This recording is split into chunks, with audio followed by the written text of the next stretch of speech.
अब हम आपको यहां से चीन लेकर चलते हैं और आप देखिए कि चीन में क्या क्या हो रहा है। और ये खबर देखने के बाद भारत के मीडिया के लोग भी ये शायद कहेंगे कि शुक्र है वो चीन में नहीं है।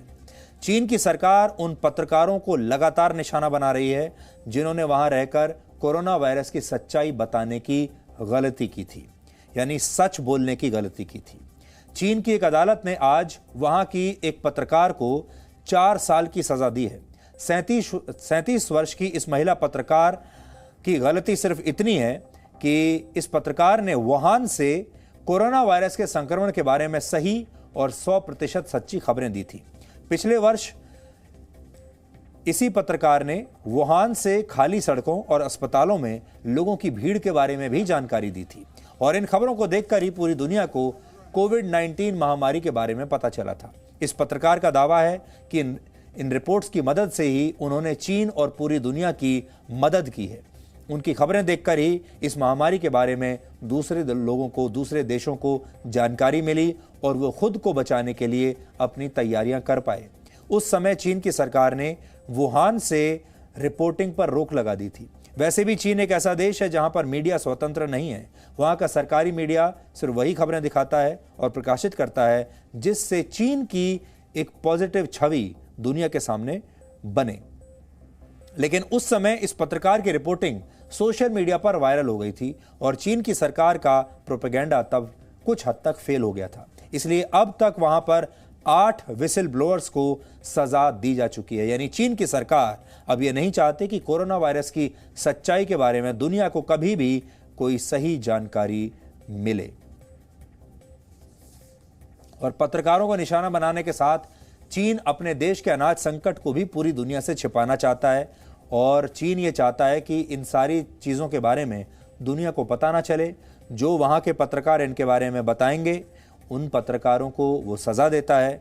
और भारत में या दूसरी जगह हमारे जैसे जो पत्रकार हैं, जी न्यूज़ जैसे जो चैनल हैं, वो लगातार आपको इन खबरों को दिखाते रहते हैं, हम उन्हें प्रसारित करते रहते हैं ताकि चीन का ये प्रोपेगेंडा फेल हो जाए।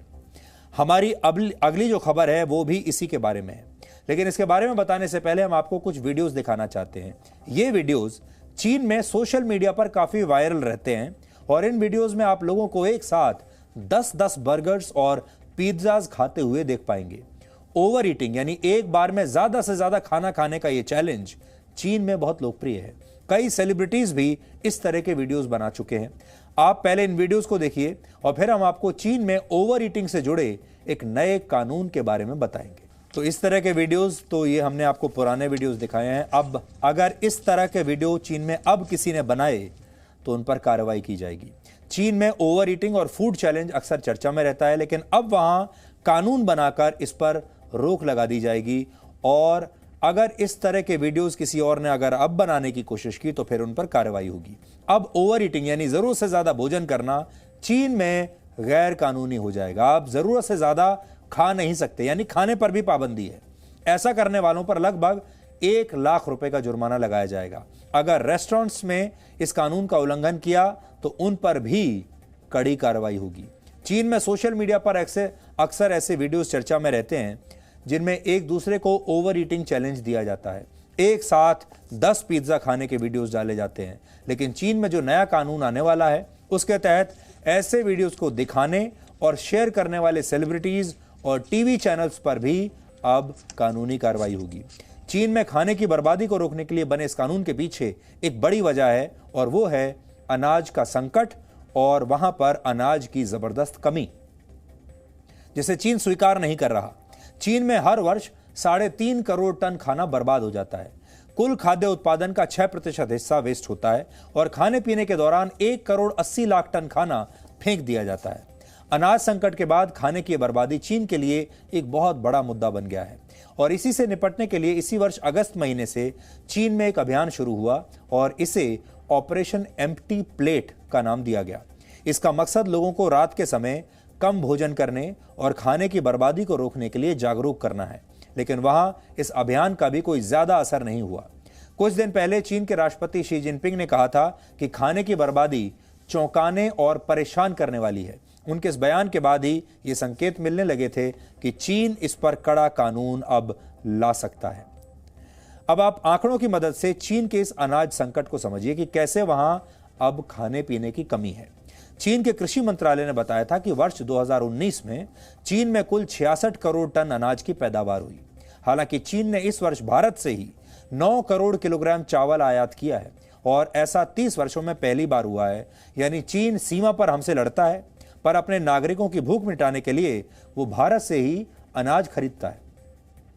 चीन की आबादी लगभग 143 करोड़ है, लेकिन उसके किसान पर्याप्त अनाज पैदा नहीं कर पाते। इसलिए चीन हर साल करीब 400 करोड़ किलोग्राम चावल बाहर दूसरे देशों से खरीदता है। लेकिन चीन प्रोपेगेंडा करके अपने अनाज संकट को छिपाने की कोशिश करता है और चीन के सरकारी अखबार ग्लोबल टाइम्स ने इस वर्ष चावल की शानदार फसल होने का दावा भी किया है। लेकिन यहां सवाल यह है कि अगर चीन में चावल की फसल इतनी शानदार हुई है तो फिर चीन लगातार चावल बाहर से क्यों खरीद रहा है और वो इस तरह के कानून लाने के लिए मजबूर क्यों हुआ है। हकीकत यह है कि अनाज के संकट ने चीन की परेशानियां बढ़ा दी हैं और ये बात चीन के राष्ट्रपति भी अच्छी तरह से समझ चुके हैं। हालांकि अपनी जनता का पेट कैसे भरा जाता है ये चीन भारत से सीख सकता है। भारत में इस वर्ष 80 करोड़ लोगों को हर महीने मुफ्त में 5 किलोग्राम अनाज और 1 किलोग्राम चना दिया गया है। ये योजना अप्रैल से लेकर नवंबर महीने तक लागू रही। भारत ने अपने नागरिकों का पेट भरने के साथ साथ चीन को भी चावल का निर्यात किया है। यानी हमारा देश अपने लोगों के साथ साथ चीन के लोगों की भी भूख मिटाता है और हम ऐसा करने से पीछे नहीं हटते। हमारे किसानों की ताकत है ये। लेकिन चीन में ऐसा नहीं है। चीन अपने नागरिकों की चिंता नहीं करता और अब वो अनाज का संकट छिपाने के लिए खाने की बर्बादी को मुद्दा बनाकर दुनिया के सामने पेश कर रहा है। और जैसे हमने आपको बताया, चीन के किसी पत्रकार में और मीडिया में इतनी हिम्मत नहीं कि वो इस तरह की खबर वहां से लिख सके या प्रसारित कर सके। और जब हमारे जैसे जो चैनल हैं जब वो ऐसा करते हैं तो चीन वहीं से बैठकर उनकी भी जासूसी कराता है। अपने पत्रकारों के साथ चीन जासूसी तो करता ही है। आपको याद होगा कुछ दिन पहले जी न्यूज़ की भी जासूसी चीन करवा रहा था और तब आपको याद होगा भारत में बहुत सारे फ़ोन नंबर्स की एक सूची के बारे में पता चला था। बहुत सारे लोगों के फ़ोन नंबर ऐसे थे जिन पर चीन निगरानी रख रहा था, सर्विलांस कर रहा था। उनमें मेरा नंबर भी एक था और इसकी वजह यह है कि हमने लगातार चीन के बारे में सच दुनिया को बताया। इसलिए चीन की सरकार ये जानना चाहती थी कि तब जी न्यूज़ के न्यूज़ रूम में क्या चल रहा है, कौन कौन सी खबरें यहां पर पक रही हैं।